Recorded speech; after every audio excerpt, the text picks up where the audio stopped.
why we are here.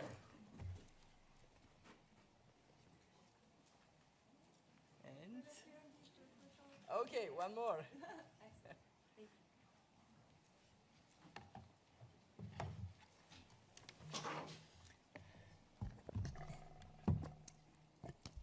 All right.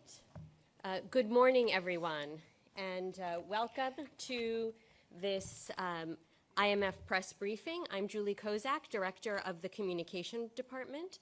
Thank you so very much for joining us this morning. And as usual, we are going to begin with some opening remarks from our Managing Director, Kristalina Georgieva, after which we will turn to your questions. So without further ado, Kristalina, over to you. Thank you, Julie. And a very warm welcome to all the journalists who got up early to be with us on this beautiful Thursday morning. And also to those who are online, great to have you with us. As you saw earlier this week in our latest World Economic Outlook, we have significantly downgraded our projections for global growth. Major trade policy shifts have spiked uncertainty off the charts, accompanied by tighter financial conditions and higher market volatility. Simply put, the world economy is facing a new and major test, and it faces it with policy buffers depleted by the shocks of recent years. That puts countries in a difficult position. It also creates urgency for action to strengthen their economies for a world of rapid change. Today, I want to zoom in on how countries can actually do it. This is the main question we are getting from our members in every single meeting I have had this week. In my global policy agenda, and let me, for the audience, remind you that it is a very nicely crafted document. This year, in parentheses, this year, we have added very informative charts, and I hope you will look into those as well. In it, we focus on both the immediate challenges and our medium-term directions. I emphasize three overarching priorities. First and most urgent, for countries to work constructively to resolve trade tensions as swiftly as possible, preserving openness and removing uncertainty. A trade policy settlement among the main players is essential. And we are urging them to do it swiftly because uncertainty is very costly. I cannot stress this strongly enough. Without certainty, businesses do not invest, households prefer to save rather than to spend, and this further weakens prospects for already weakened growth. Countries also need to address the imbalances that fuel many of the tensions we see. Among major economies, some countries like China need to act to boost private consumption and embrace a shift to services. Others, like the United States, need to reduce fiscal deficits. And in Europe, it is time to complete the single market, banking union, capital market union, removing internal barriers to intra-EU trade. Get it done. All countries should seize this moment to lower their trade barriers, both tariff and non-tariff. Second overarching priority, countries must act to safeguard economic and financial stability. The best way to do that is to get their own house in order. On fiscal policy, most countries need to rebuild buffers and ensure debt sustainability, although some may see shocks that warrant temporary and targeted fiscal support. We urge countries to define credible adjustment paths, gradual in most cases, protecting key investments, maximizing spending efficiency, and making space for longer-term needs. Trade-offs would be tough for all, but they would be toughest for low-income countries, which face both tight financial conditions and global growth slowdown, and falling aid flows. To help ease the trade-offs there, domestic resource mobilization must be part of the mix. We cannot have countries with tax to GDP below 15%, where it is difficult to sustain the functioning of the state. For central banks, the times when countries marched in lockstep is over. Different countries will face different conditions. Inflation pressures in some countries are easing. In others, pressures are yet to abate. What is our advice? Watch the data. Watch inflation expectations. Central banks will need to strike a delicate balance between supporting growth and containing inflation. To do so, they must not only adjust policy interest rates, but also rely on credibility to anchor expectations. Central bank independence is critical for credibility. Protect it. Open economies, including many emerging markets, are exposed to the trade shocks and tighter financial conditions. They must preserve exchange rate flexibility as a shock absorber. In the event of unwarranted currency market volatility, these countries can find policy guidance in the IMF's integrated policy framework. My third and final overarching priority: double down on growth-oriented reforms to lift productivity. Even before the latest shock, we were living in a low-growth, high-debt world. Sounding the alarm on weak medium-term growth for quite some time. You heard me saying that many times. Now is the time for long-needed but often delayed the reforms that can create a good business environment, put entrepreneurship in the front seat, reform labor markets, create conditions for innovation, and in a world of rapid technological advancements, give countries a chance to catch the benefits of these advancements for their people. The IMF, of course, as always, we would be there for our members. We are focusing on what we do best, helping them secure economic and financial stability, resolve, or even better, prevent balance of payment problems, and put in place strong policies and institutions to underpin vibrant economies.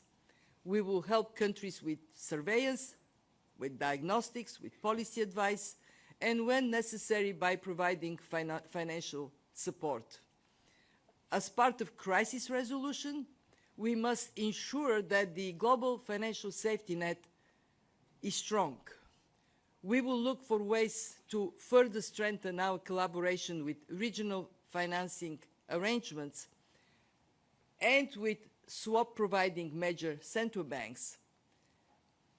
When we have a cohesive, effective, and efficient global financial safety net, this would deliver confidence to our members in this more shock-prone world. We will continue to foster cooperative policy solutions for promoting a healthy rebalancing of the world economy, to helping countries address debt vulnerabilities. And here I want to acknowledge the important work of the Global Sovereign Debt Roundtable. This week, we agreed to publish a playbook that provides guidance for predictable and faster debt restructuring processes. And I was very pleased to see support of all traditional, non-traditional creditors, private sector, and debtor countries to have that predictability. Finally, we will reiterate the need for continued cooperation in a multipolar world. The shared objective for all must be a better balanced and more resilient world economy. Before I wrap it up, I want to recognize Secretary Besant's remarks yesterday, in which he laid out the US administration's vision for the Bretton Woods institutions. The United States is our largest shareholder. And even more, the United States is the home of my colleagues and me. So, of course, we greatly value the voice of the United States. I very much appreciate Secretary Besant's reiteration of the US commitment to the fund and to its role. He raised a number of important issues and priorities for the institution that I look forward to discussing with the US authorities and the membership as a whole. We will have opportunities to do so here, and we will also have opportunities to continue with our executive board as we carry out important policy reviews. The comprehensive surveillance review, it will set our surveillance priorities for the next 5 years, and the review of program design and conditionality, which will carefully consider how our lending can best help countries address the low growth challenge and durably resolve balance of payment weaknesses. So, we have a way to go, and we are laser focused on it. Are there cyclists in this room, people who bike? Bikers? Okay. As bikers would say, pedalare, step on the pedal. And with that, I'm very happy to take your questions. Okay, thank you very much, Kristalina. We'll now turn to your questions. I see you have hands up already, very good. Please just give your name and outlet when called on. I'm going to start right here, woman right in the front row here.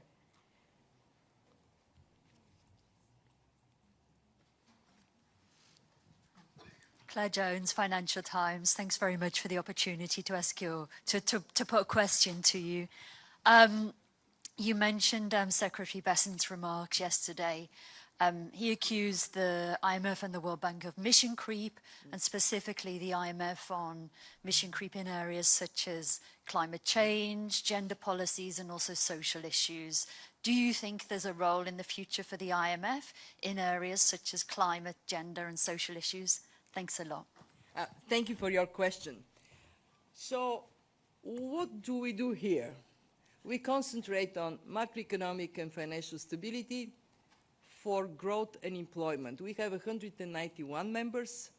They face different challenges. They face different types of risks to their balance of payment.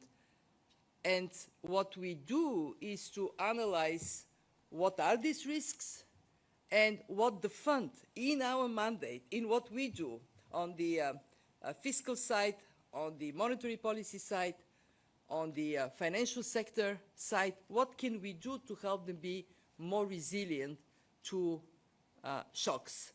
So when we have, for example, Caribbean countries that are wiped out by extreme weather events regularly, naturally, they're very concerned about that, and they say, how can we be more resilient to these shocks? And again, we focus on balance of payment. What are the risks, and what can be done to protect balance of payment in these countries? And I want to say that I actually agree with the Secretary on one thing. It's a very complicated world, a world of massive challenges of all kinds. We are a small institution. We are 4,000 people. Not very well known, but very fiscally disciplined institution. Our budget today, in real terms, is what it was 20 years ago. So yes, we have to focus. And that is exactly why we engage with the membership, so we can make best use of the staff of the fund. Okay, thank you. I really like to run a tight ship. So, yep. I can attest to that. Let's go here. A gentleman, third row, blue shirt.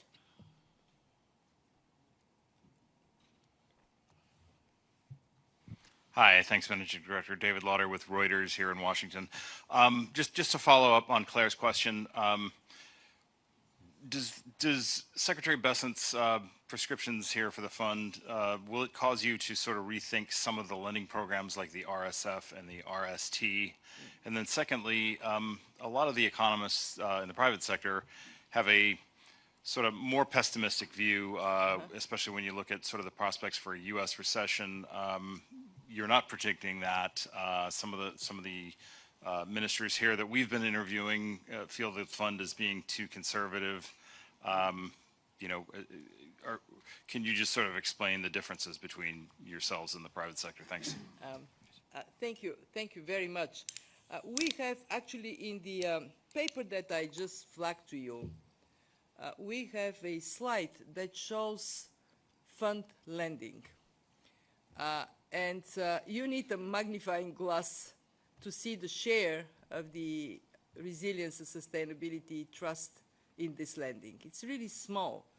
But as I was explaining in the answer to the previous question, for countries that are highly vulnerable to extreme weather events, having policy advice strictly on the macro side, there is a bit of confusion. People think that we have climate experts. We don't.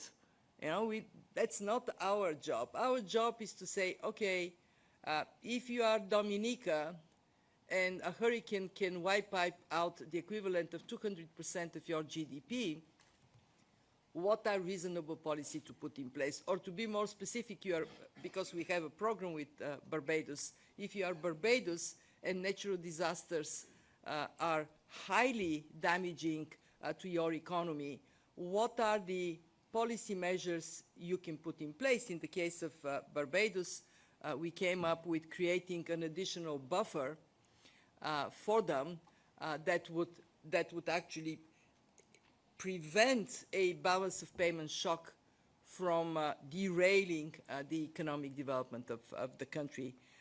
So, of course, we are a membership institution, David. What our members decide, this is what we do, and we periodically review all our instruments. At this point, we have the function of the fund on balance of payment support defined with a number of instruments being deployed.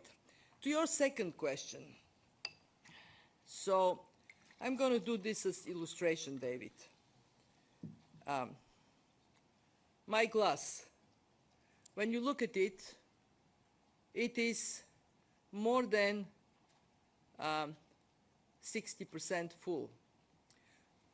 Well, this is where we are. This is what it is. How can I call it empty? I can't. When we look at the data, what we see is that for the United States, recession risks have increased now to 37%, but we are not yet, we don't see either in the labor market or in indicators for the functioning of the economy such a dramatic block of economic activities that will drag growth in the United States all the way to below zero. So as you remember, I mean, this is something that people may not appreciate enough. Our earlier projections for a very vibrant US economy were for 2.7% growth for this year. We have downgraded the United States, actually, this is the largest of our downgrades, by 0.9% to 1.8% for this year. but we see enough that carries the United States forward. And of course, we recognize that there is work underway to resolve trade disputes and reduce uncertainty. I want to repeat my message. Uncertainty is really bad for business. So the sooner there is this cloud that is hanging over our heads is lifted, the better for prospects for growth. For the world economy, as you know, we are, you saw it in the wheel, we are also projecting an increase in recession risk from 17 to 30%. But again, and by the way, there we talk about growth falling below 2%, not below 0. So there is a lot that is carrying the world economy. Actually, the real economy is functioning in a way that we are seeing no predominant risk. Is there risk? Yes, but it is in our, we used to say, downside scenario, and not in what is our, the scenario we anchor our projections. This being said, and I'm sorry I'm dwelling on that, but it's a very important question, and David, I get it from delegations when we talk about our projections a lot. This being said, countries they're not passive observers. They can act. And one thing that is amazing in these meetings is how much that sense of urgency to act is penetrating our membership.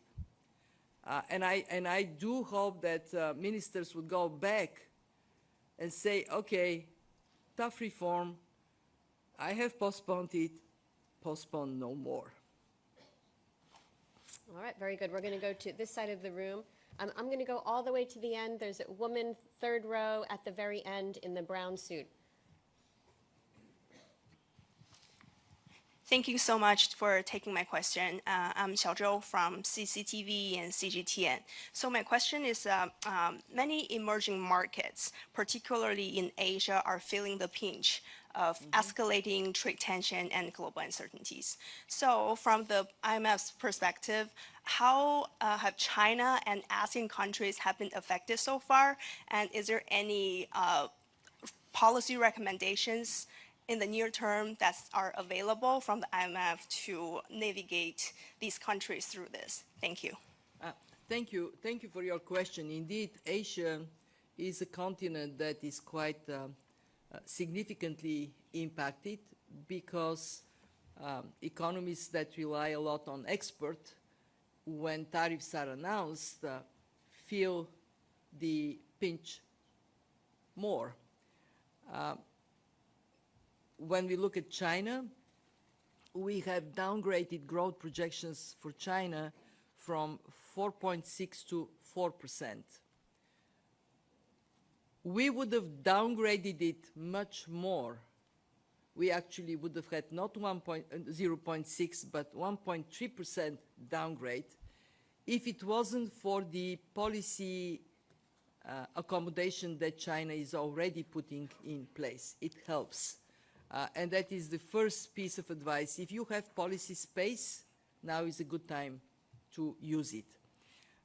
With regard to China, we are emphasizing 4 points. First, rebalance your economy towards domestic consumption more. Second, to help with this, bring to an end the turmoil in the property sector. And of course, add social protection for people so they don't feel compelled to save rather than spend. Third, lift up services, a warm embrace of from healthcare to education to basically the service sector vis-a-vis the goods consumption. And the fourth is very important. get the government to pull back from too much intervention in the economy. Let the private sector function to its full capacity. We are currently working on a paper, and that is in consultation, collaboration with the Chinese authorities, to document in details what are the ways in which the government may be supporting businesses, and by doing so, shifting the competitive position of these businesses. And this will be one of our contributions to China. I am particularly concerned about ASEAN. Why? Because ASEAN, very open economies, they find themselves in a very tough spot with announced tariffs quite significant across the board in ASEAN countries. ASEAN has done really well to build resilience over the last years. Their growth has been quite sound. They have prudently brought inflation down. They have disciplined fiscal policy. It helps, and this is our number one advice to ASEAN, you have some policy space in monetary policy, in fiscal policy. Carefully and prudently use it, of course being mindful that if you deplete it entirely and there is another shock, that would be a problem. We have been working with ASEAN on their external sector, especially Forex. We have the integrated policy framework.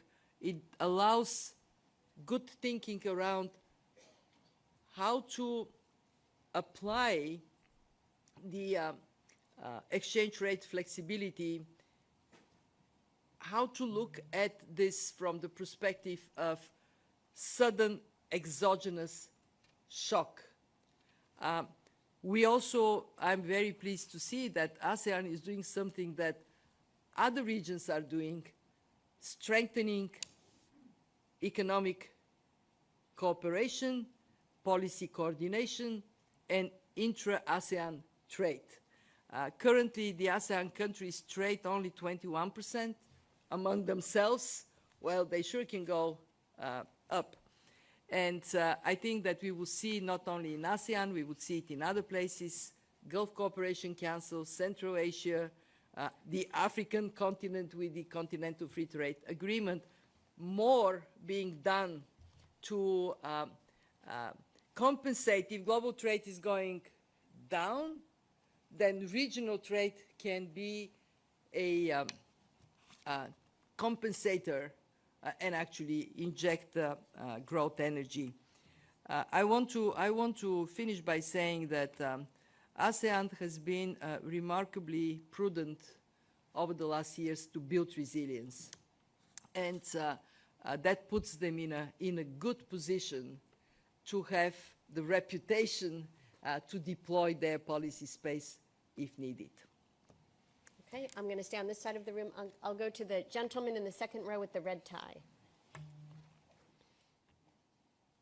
Rhoda Sadiri with Arise News. You mentioned this present tensions could disproportionately impact low-income countries, and I'm glad you mentioned the African Continental Free Trade Area Agreement, because my question is on Africa. You met with the Nigerian delegation earlier this week. What is the strategy or your advice for the African continent? As you've noted in the past, Africa is not a country, it's a continent, right? Egypt cut rates for the first time in 5 years 7 days ago. Prior to that, Ghana hiked its interest rate for the first time in almost 2 years. So at these tough times, what's your advice for the continent? We have seen over the last years the African continent having some of the fastest growing economies. But we also have seen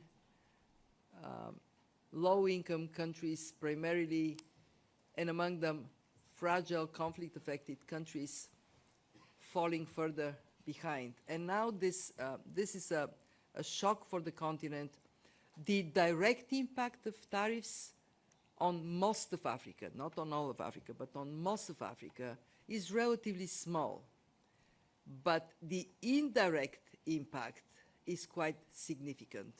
Slowing global growth means that all other things equal, they would see a downgrade, and actually we have downgraded growth prospects for the continent.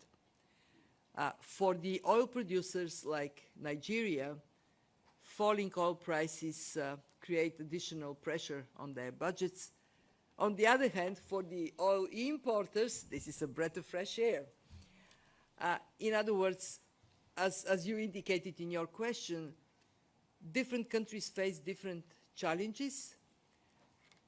If I were to come with some basic recommendations that apply to Africa, I would say, and actually they apply to Nigeria, they apply to Egypt, they apply to Ghana, they apply to Cote d'Ivoire. First, continue on a path of strengthening your fundamentals.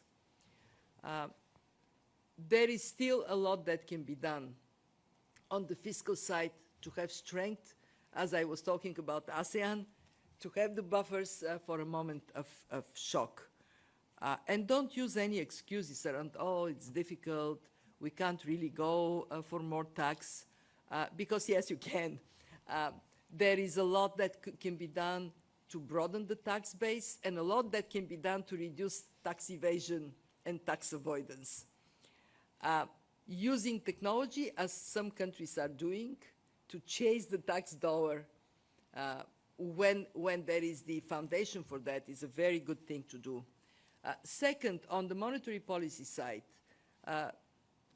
we no more, as I said in the opening, we are no more in a place when you can look at the book of the central bank governor of the neighboring country and say, oh, they're doing this, I'll do the same, because you have to really assess domestically what are your inflationary pressures and do the right thing for your country. But above all, make it so that the image of the whole continent changes, because now everybody suffers from wrongdoing, from corruption, or for conflict in one country. It throws a shadow on the rest of the continent. And finally, like with ASEAN, deepen intra-regional trade and cooperation. Remove the obstacles to it. Sometimes they are infrastructure obstacles. The World Bank is working on reducing that infrastructure obstacle to growth and trade. Africa has so much to offer the world. Obviously, they have the minerals, the natural resources, the young population. I think a more unified, more collaborative continent can go a long, long way to be an economic powerhouse. Okay. I'll go to this side of the room. I'm going to have the woman in the red jacket, third row. Good morning. Paula Lugones for Clarín, Argentina. Thank you. Ms. Georgieva, you have been very complimentary of the economic reform that the Argentinian government is implementing. And you have said that Argentina is an example of a country that has made great strides through structural reforms and fiscal discipline. I would like to ask you about the challenging phases that now the new program is facing right now. And above all, what are the risks that Argentina can face in these times of global uncertainty? Yeah. Thank you. Argentina has demonstrated that this time it is different. This time there is decisiveness to put the economy on a sound track, from high deficit to surplus, from double-digit inflations to inflation that in February dipped under 3%, from poverty over 50% to now around 37%, still very high, but going down. The state is stepping out from where it doesn't belong to allow more dynamism in the private sector. Actually, if you are interested today, we would have the global debate, and Federico is going to be one of the speakers to talk about smart regulation, how you make the economy more vibrant by not being an obstacle to private initiative. We saw that when the program was announced, the immediate impact on markets was positive because, among other things, you ask about risks. One risk for Argentina would be if it is alone in this macroeconomic stabilization. Now the country is not alone. We are there, the World Bank is there, the Inter-American Development Bank is stepping up. What are the risks? And I'm sorry, and there is a very important opportunity for Argentina in a world hungry for what Argentina produces, both in agriculture and in minerals, mining, gas, lithium. What are the risks? First, external. A worsening global environment, of all other things equal, it would impact Argentina negatively. Domestically, the country is going to go to elections, as you know, in October, and it is very important that they don't derail the will for change. So far, we don't see that. We don't see that risk materializing, but I would urge Argentina, stay the course. All right. Let's go right here in the front, end of the first row. Thank you very much. Enda Curran from Bloomberg News.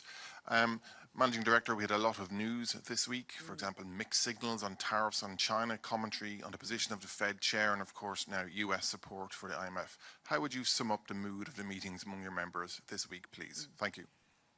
But the membership is anxious because we were just about to step on a road to more stability after multiple shocks.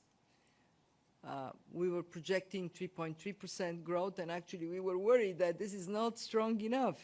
And here we are, growth prospects weakened. The membership is also recognizing, and I hear it time and again, that it is very important to have a rules-based global economy in which there is predictability of planning for action, both for governments and for the private sector.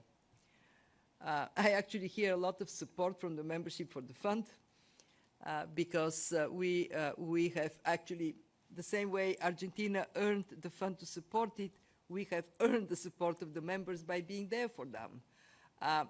Where the expectations are for the outcome of the meetings is to get more consistency in how all countries are going to go about pursuing their interests, which is legitimate. Of course, every country has to think about its own people, but doing it so in a way that enlarges the global pie, doesn't shrink it. All right, very good. We have time for one last question. I'm going to go over here. And I'm sorry, and what I would say is the worry I hear more often is actually not even the tariffs, it is uncertainty. Let's have clarity, and that is why we are so, with my apologies to the audience, we are so repetitive saying we need to bring uncertainty down. So we'll have time for one last question. I'm going to go to the front row. Yep, right here, woman in the burgundy suit. Noor Ammasha from Al-Sharq Bloomberg. Thank you, Madam Georgieva, for taking our question. I wanted to ask you about the MENA region. How concerned are you with all of this turmoil around the dollar and its effect on the MENA region, especially that many countries there are exporters of intermediate goods that go into major industries, and many of them are exporters of energy, and what's happening to the dollar is definitely of effect. And you have mentioned uncertainty many times today in this press conference. So this uncertainty, how will it affect the countries in our region that are trying to get out of a lot of geopolitical uncertainty with the help of the IMF in special programs such as Egypt? So will this make the IMF revisit some of those programs amid all of this turmoil? Thank you. Thank you very much. The MENA region actually got quite a downgrade. It is still doing better this year than last year, but we were projecting that growth would go to 4%, and now we downgraded it to 2.6. A little bit like Africa, most of the impact is indirect. While countries in the MENA region, of course, trade with the United States, but most of them don't have very high exposure. And where it bites is slowing down of the global economy, and MENA has many oil exporters, price of oil going down. I mean, the dollar has historically, it goes up, it goes down. It is not a new thing. So if you are oil exporter and you export get your revenues in dollars, when the dollar weakens, that creates a bit of a problem for your fiscal position. But if you are an oil exporter, this is a gift, because then you can deal more easily with the challenges you face. My take for the MENA region is very diverse region, like the African continent. You have the Gulf Coordination Council. I have a lot of praise to offer because they have been pursuing reforms and diversification of the economies. Most countries have done really well. So now they see oil growth down, but non-oil economy is still doing quite well. We have the more kind of middle-income countries that are faced with difficulties impacted by regional conflicts, like Jordan, like Egypt. And there we have been engaged, we have been providing support, as you know. We have countries like Morocco that have done really well to get their house in order, to have sound fiscal monetary policy, and the only country in the region that is eligible for flexible credit line from the IMF. And then we have countries like Sudan or Syria that are severely impacted by conflicts. I was very, very pleased that the attention of our membership, despite difficulties at home, across the board on low-income countries and conflict-affected states has sharpened. There is a recognition that what happens there impacts the rest of the world. We had a Syria meeting during this week meetings. You know, first time in more than 20 years, central bank governor and minister of finance from Syria are here at the meetings. Our intention is to first and foremost help them rebuild institutions so they can plug themselves in the world economy. You are asking me whether we are revisiting program assumptions. Of course, we would be carefully watching what is happening. And then I had a meeting with the Prime Minister of Jordan And we are not talking about amending the program for Jordan right now, but we are talking about the importance of the fund as an anchor of stability and how we can exercise this role. Thank you very much, Managing Director, and thank you very much to all of our journalists who've joined us today. I'm bringing this press conference to an end. As always, the transcripts will be made available on our website, and I want to wish all of you a very wonderful rest of your day. Thank you very much. Thank you very much, everybody.